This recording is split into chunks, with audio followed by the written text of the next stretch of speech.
sinal da Santa Cruz, livrai-nos Deus, nosso Senhor, dos nossos inimigos. Em nome do Pai, do Filho e do Espírito Santo. Amém. Meu Senhor e meu Deus, creio firmemente que estás aqui, que me vês, que me ouves. Adoro-te com profunda reverência. Peço-te perdão dos meus pecados e graça para fazer com fruto esse tempo de oração. Minha Mãe Imaculada, São José, meu Pai e Senhor, meu anjo da guarda, intercedei por mim.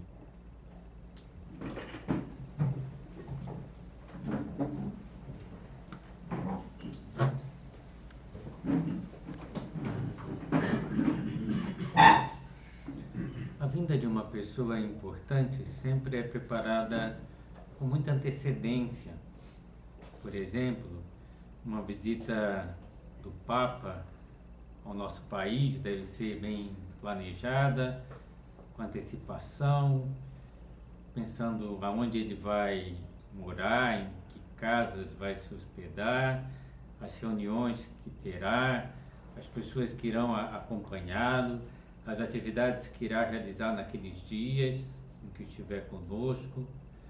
Como podemos observar na vinda do Papa Francisco há alguns anos, aqui no Brasil, na Jornada Mundial da Juventude no Rio de Janeiro, foi preparada uma grande comissão responsável por tudo. Imaginemos agora se a visita fosse do próprio Cristo.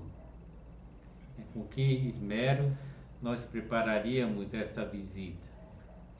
E no tempo de Advento, cujo o significado literal é vinda, a vinda do Messias, se prepara a visita de Jesus Cristo no Natal. Todos nós fazemos parte dessa grande comissão, responsável, encarregada de preparar bem o nascimento de Jesus, a vinda de Jesus. E se olharmos com uma visão ampla, perceberemos que o próprio Deus Pai preparou as coisas muito bem para a vinda de seu Filho ao mundo. Primeiro escolheu um povo, o povo de Israel, monoteísta, que acreditava no único Deus, para que dele nascesse o Salvador. E cuidou especialmente desse povo, fez várias alianças. Embora o povo não fosse fiel às alianças, Deus se mantinha fiel e dava-lhe ajudas, enviava líderes como Moisés, como Davi, ensinava os seus mandamentos, deu os mandamentos a Moisés, pelo qual o povo devia se reger. E enviou profetas que recordavam a vinda, ou anunciavam, melhor dito, a vinda do futuro Messias e preparavam o povo para a chegada do ungido. E entre os profetas se destaca Isaías. E a igreja vai recordar Isaías muitas vezes no tempo de Advento. E há um texto especialmente significativo de Isaías. Uma voz clama no deserto: preparai o caminho do Senhor. Esse texto de Isaías foi escrito provavelmente uns 700 anos antes de Cristo. O povo de Israel tinha se desterrado para a Babilônia e o profeta está falando de um retorno à Terra Santa, através do deserto. Eles teriam que passar pelo deserto. E aí ele fala de uma misteriosa voz que clama no meio do deserto, anunciando por onde eles devem passar. Além disso, era uma referência profética com séculos de antecipação a São João Batista, o primo de Jesus, o precursor. Os 4 evangelistas falam de que João Batista, São João, era essa voz que clama no deserto. E de fato ele pregava no deserto nos anos anteriores à manifestação pública de Cristo. E o que ele pregava, ele recordava as palavras de Isaías, que vem logo a seguir: preparai o caminho do Senhor, endireitai suas veredas, todo vale será aterrado, todo monte e outeiro serão arrasados. Tornar-se-á direito o que tiver torto, e os caminhos escabrosos serão aplanados. Então, esse texto, escrito séculos antes, fala de um caminho preparado no meio do deserto para chegar à terra prometida. Mas essas palavras na boca de São João Batista ganham um significado novo. É a preparação de um caminho para a chegada de Cristo. Não só a sua chegada histórica, mas a chegada ao coração de cada um de nós. Aqui temos um roteiro para prepararmos o nosso coração para Cristo que vem. E vamos seguir esse roteiro, né? Então, a correção dos caminhos que propõe o texto de Isaías fala de 3 tipos de acertos que devemos fazer na nossa vida. Montes ou outeiros que devem ser aplanados, vales que devem ser preenchidos e tortuosidades que precisam ser retificadas. E é significativa essa enumeração, e vamos segui-la. Montes. Também no meu caminho para Deus, no meu coração, há montes. O que o monte faz? O monte, os morros, né? Nós conhecemos bem, até porque há muitos em Santa Catarina, né? Mesmo em Florianópolis, né? Os morros, antes que se façam os túneis, cruzando os morros, é preciso dar uma volta enorme. O morro passa a ser um grande obstáculo para quem quer continuar do outro lado. Então, o monte ou o morro é um obstáculo para o caminhante. Então, é bom que a gente se pergunte: quais são os obstáculos que eu estou pondo para o caminho que me deve levar ao nascimento de Cristo? Será que tem um grande obstáculo que me atrapalha? Que atrapalha preparar meu coração para a chegada do Senhor? Às vezes eu penso que um grande monte é o orgulho, que bloqueia e impede que o caminho prossiga. Quantas vezes o orgulho é que dificulta a aproximação a Cristo? Quantas vezes o orgulho é que nos afasta de Deus? Basta a gente pensar que o pecado original foi de orgulho. Sereis como deuses. Eu quero ser como Deus. Foi a tentação de Adão e Eva. E como já dizia um autor, o homem quis ser como Deus e Deus quis ser como homem, né? Deus se fez homem, né? E veio vencer o nosso orgulho pela humildade. Santo Agostinho diz que Jesus traz o remédio para o pecado original, que foi de orgulho, se tornando humilde, se tornando como um servo, ele que era o rei do universo, deixando toda a sua glória no céu, despojando da glória na vida na terra. E muitas vezes o que a gente precisa para aproximar de Deus é vencer o orgulho. Às vezes é dizer: eu estou errado, quando a gente erra, e a gente erra muitas vezes. E às vezes é tão difícil de admitir isso, por causa do orgulho, pelo monte do orgulho. Parece que a minha opinião tem que dominar sempre. Parece que a minha palavra tem que reinar sobre a de todos os demais. Saint-Exupéry conta no famoso livro O Pequeno Príncipe, que uma hora o Pequeno Príncipe, que vai visitando vários planetas, visita um minúsculo planeta em que está instalado o trono de um rei. O rei é a única pessoa ali e não tem nenhum súdito. E fica como um símbolo do orgulho que reina majestosamente sobre ninguém, né? E dá o diálogo do Pequeno Príncipe com o rei. O príncipezinho se espanta. O planeta era minúsculo. Sobre quem reinaria o rei? Majestade, pergunta ele, sobre quem é que reinais? E o rei responde: sobre tudo. Respondeu o rei com grande simplicidade: sobre tudo isso, né? Sobre tudo isso, né? Sim, sobre tudo isso, respondeu o rei, né? Então, uma altivez, né? Será que eu não quero ser um rei, reinar no sentido de não aceitar ideias de outros, às vezes nem aceitar as ideias da igreja. Tem pessoas que se dizem católicas e depois dizem, mas eu não concordo com tal coisa que a igreja diz. Então, quem é você para não concordar com a revelação de Deus? E fala até de peito estufado, né? Como se fosse uma grande coisa não concordar com a opinião da igreja. Como quem dá sua opinião sobre o cardápio do restaurante ou sobre o seriado da Netflix que gosta de ver.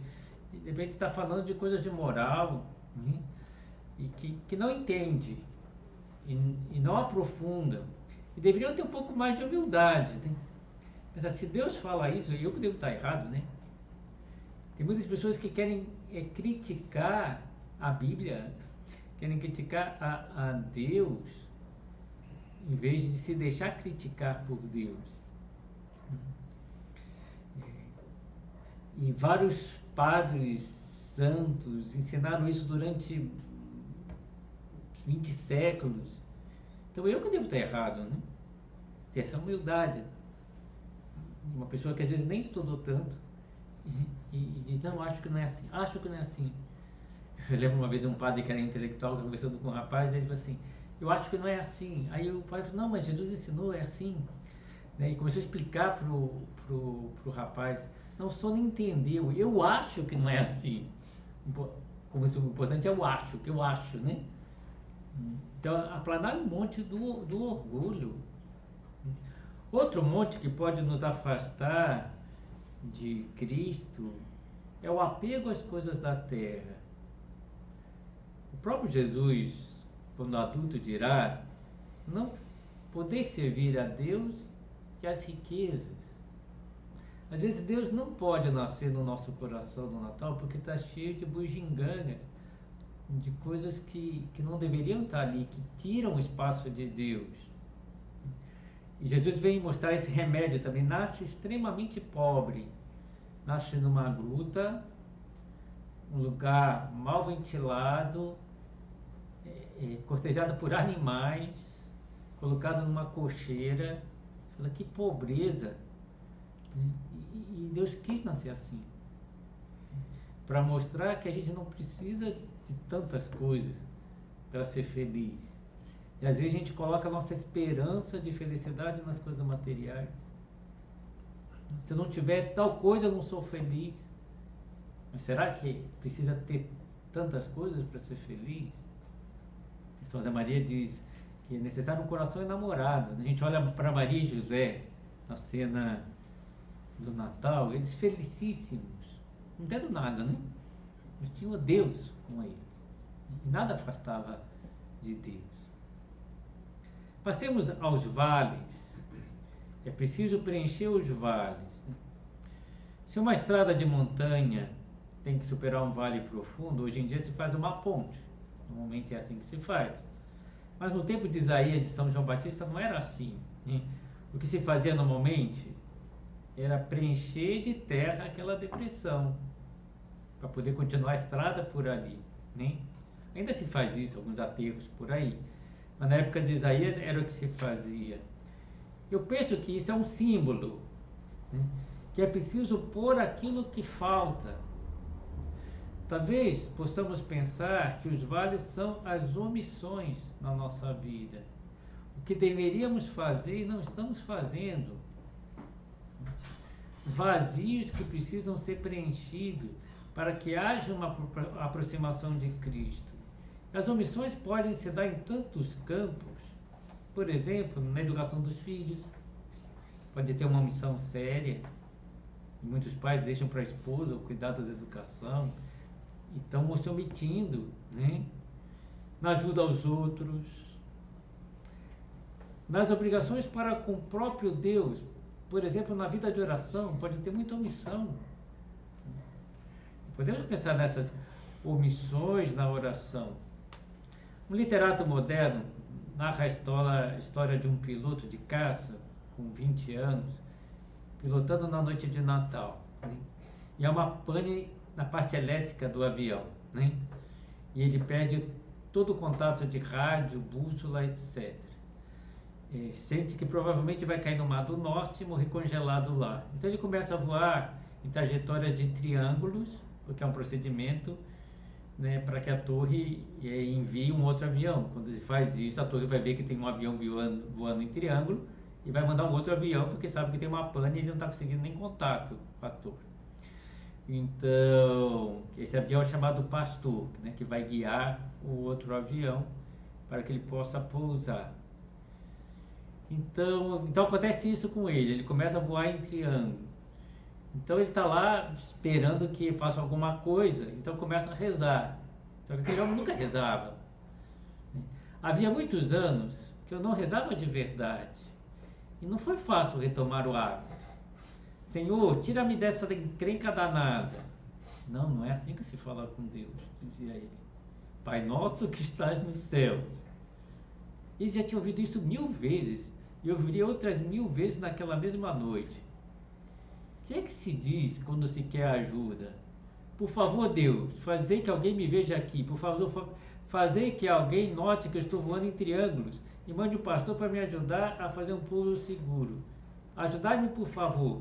E eu prometo que eu poderia prometer a Deus. Ele não precisava de mim. Eu que precisava tanto dele.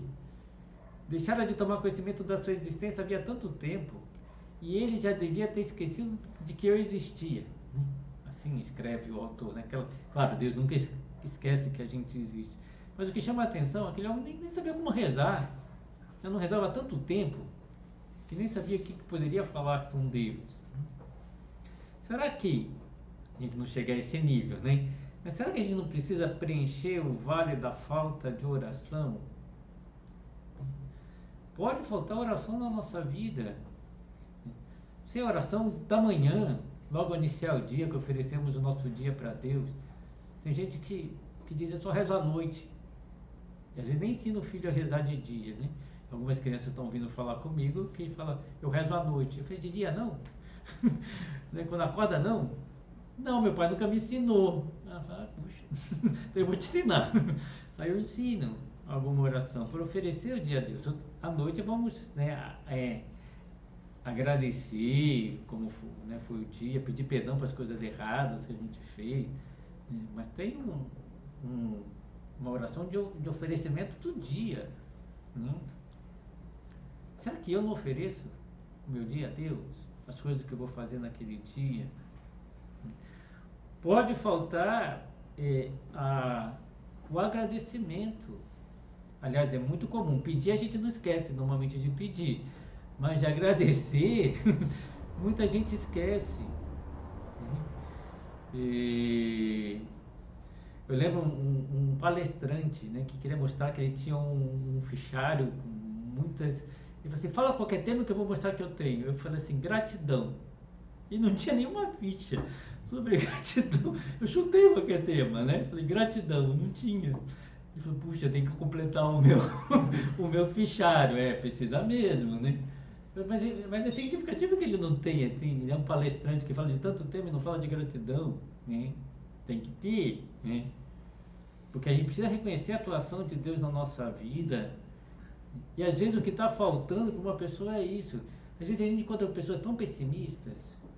Qual é a receita? Que tu agradece a Deus as coisas boas que você tem. Você vai ver que as coisas vão ficar melhor. Você vai ver com outros olhos. Que é um santo remédio. Agradecer as coisas boas que a gente tem. Então a gente foca no negativo, né? E fica pessimista. Às vezes falta um trato com Nossa Senhora, né? De rezar de vez em quando um terço, se possível diariamente. Então, e mesmo pedir, será que eu peço o que eu devia? Eu peço com audácia, peço graças mesmo que nós necessitamos, é uma conversão, eu preciso me converter nisso. E eu sozinho não estou conseguindo. Tem que saber pedir. Há uma história verídica de Natal que chamou a atenção, né? Que é o seguinte, certa noite um homem molhado até os ossos apareceu na porta de um conhecido restaurante nos Estados Unidos. Conversou amavelmente com os funcionários, né? Então dia de Natal, né?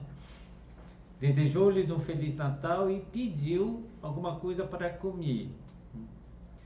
De forma tão suplicante que deram o melhor prato do dia para ele, né?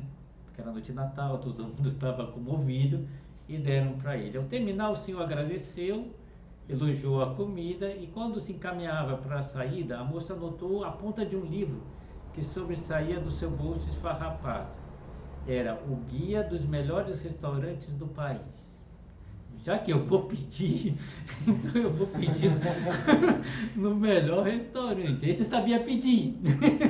Né? Então, será que eu sei pedir? Né? Pode ser que eu peça mal até. Lembra que Deus gostou do pedido de Salomão? Porque ele pediu sabedoria. Ele não pediu coisas materiais. Né? Será que eu sei pedir as melhores coisas? Eu sei pedir, viver na graça de Deus sempre, não pecar gravemente, né? Eu sei pedir a humildade, eu sei pedir a paciência, a mansidão, né? Eu peço as coisas certas, ou estou pedindo coisas erradas? Terceiro item, retificar as tortuosidades. Né? Então, Isaías fala desse terceiro obstáculo para a estrada, as tortuosidades. Uma estrada tortuosa, sem necessidade, é um absurdo, né? Torna a viagem mais lenta, cria perigos de acidentes, faz com que as pessoas fiquem enjoadas no trajeto. Quem já fez uma viagem na serra, que é necessário às vezes, sabe disso, né? É preciso retificar a estrada. Então, às vezes, o que nós precisamos para preparar o nosso coração para o Natal é retificar as tortuosidades. O que são as tortuosidades do coração? Talvez as coisas pouco claras. São aqueles pontos que talvez nós nos enganemos a nós mesmos. As desculpas, as explicações pouco claras, as justificativas que não justificam nada. Então, raciocínios tortuosos, complicados, pouco simples. E por trás de uma argumentação complicada, está a falta de simplicidade, a falta de transparência, às vezes de dizer, errei, é culpa minha, foi falha minha. Às vezes começa a colocar desculpas, né? Eu fiz assim por causa, e começa a colocar a culpa no outro. E pode ser como aquela criança, né? Tinha uma briga entre dois filhos pequenos, né? E a mãe queria saber quem tinha começado. E um deles, que meio tortuoso de pensamento, né? Próprio das crianças, assim: tudo começou quando o Michel me devolveu o soco. Né? Mas se ele devolveu o soco, é quem deu primeiro. Né? Mas a criança fala qualquer coisa para jogar a culpa no outro. Né? Então explicação complicada, né? Falta de claridade de dizer as coisas. Às vezes com a esposa, às vezes falta até de conversa. O que as mulheres mais reclamam do marido? Ele não conversa comigo. Né? As coisas não são claras, eu não entendo como ele pensa. Porque ele não fala. Né? Claro que às vezes elas podem falar um pouquinho demais, mas às vezes os homens falam de menos e não tem entendimento. São José Maria às vezes dizia que muitos conflitos vêm de más explicadeiras e más entendedeiras. As pessoas se explicam mal, né? E portanto também os outros entendem mal. E às vezes a gente vê em conversas assim, pessoas que falam uma coisa e falam, será que ele quis dizer isso? Né? E depois a gente pede explicações e vê que não era bem aquilo que a pessoa quis dizer. Então dá chance, conversar para a pessoa poder se explicar. E às vezes também essa tortuosidade está na falta de simplicidade e sinceridade com Deus. Como simplifica a vida de uma pessoa, até os seus raciocínios, quando ela faz uma boa confissão. Uma confissão clara, sincera, reconhecendo abertamente os próprios erros, sem justificativas, sem explicações que não explicam nada, e a pessoa mesmo sabe que não explica nada, né? Então essa simplicidade, clareza, principalmente com Deus, sem as tortuosidades das mentiras, das explicações que são mentirosas no fundo, das justificativas mentirosas. Uma boa oportunidade é o tempo de advento para que a gente melhore o caminho para Deus chegar ao nosso coração, né? Aplanando os montes que atrapalham, afastando o orgulho, o apego material, preenchendo o vale das omissões, principalmente da omissão na oração. Lembrando mais de Deus, você estará mais próximo a Ele, retificando as tortuosidades, abrindo o coração para que a graça de Deus possa entrar, para limpar o nosso coração, para facilitar o caminhar até Cristo. Pedimos a Nossa Senhora que preparava o seu coração, né? Meditando no seu coração, descobrindo qual era a vontade de Deus em cada momento, que ela nos ajude a preparar o nosso coração nesse advento para o nascimento de Cristo.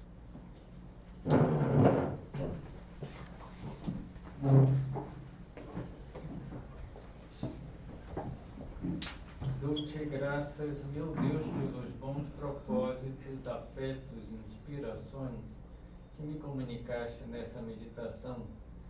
Peço-te ajuda para os pôr em prática.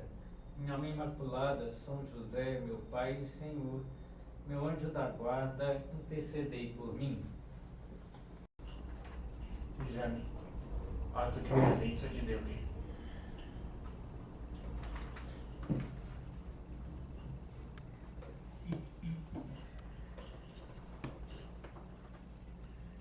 Exponho a Deus os meus desejos de preparar-me muito bem durante o advento para quando o menino Deus vier no Natal.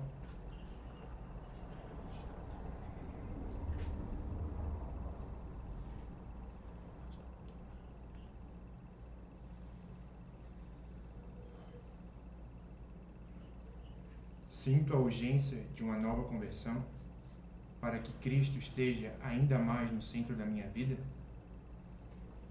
Que passos poderia dar neste tempo de advento com a ajuda do Senhor?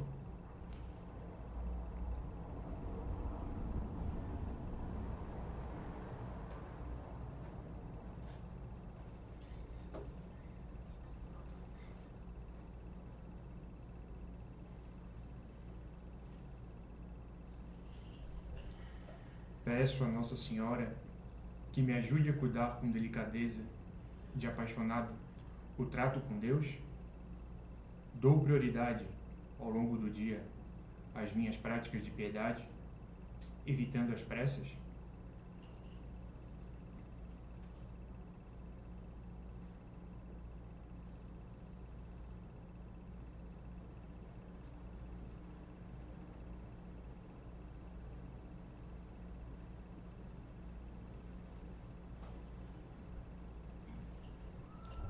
A força do Altíssimo estenderá sobre ti a sua sombra.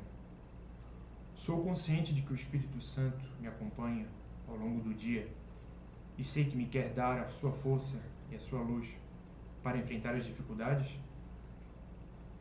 Procuro seguir as suas inspirações para que Jesus se forme cada vez mais na minha vida.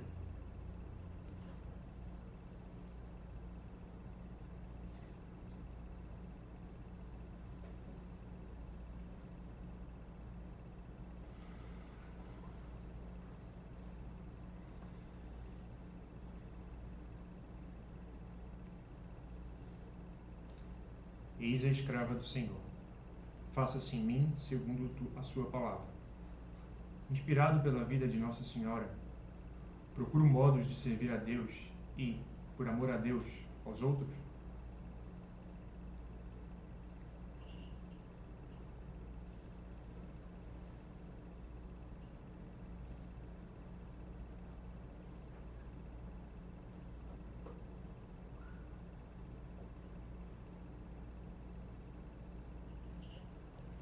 Em Belém, ninguém reserva nada para si. Ali não se ouve falar da minha honra, nem do meu tempo, nem do meu trabalho, nem das minhas ideias, nem dos meus gostos, nem do meu dinheiro. Cultivo na minha família as virtudes que se destacam na família de Belém: a misericórdia, a bondade, a humildade, a mansidão, a paciência.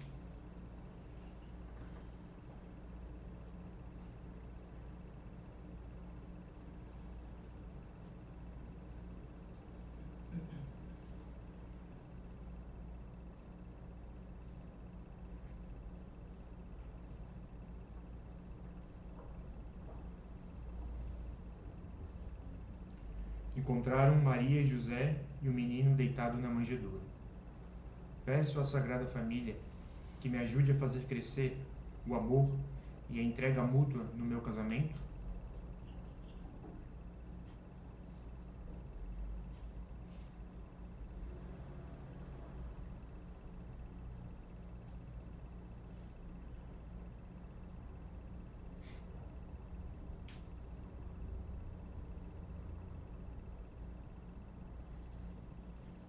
Sinto gosto e vontade em libertar o meu coração de falsas necessidades para tratar com mais vibração o menino que nasce no meio da pobreza. Poderia melhorar em algum aspecto o modo como vivo o desprendimento?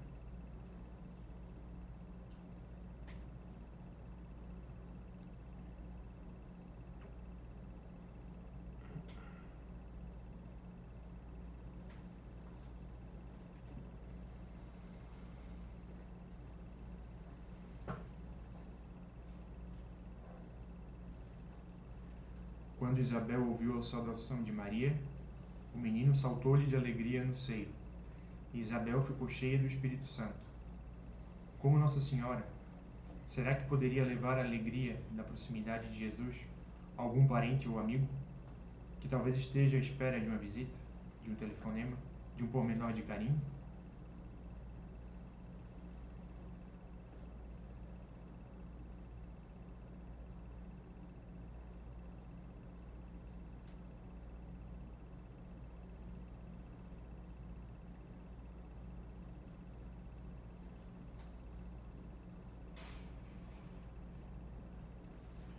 Perante a proximidade do tempo de Natal, procuro tornar a minha casa um lar luminoso e alegre?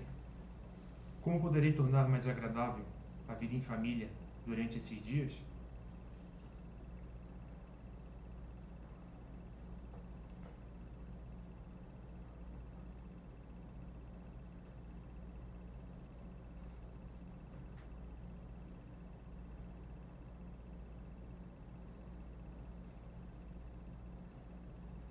Ato de contrição.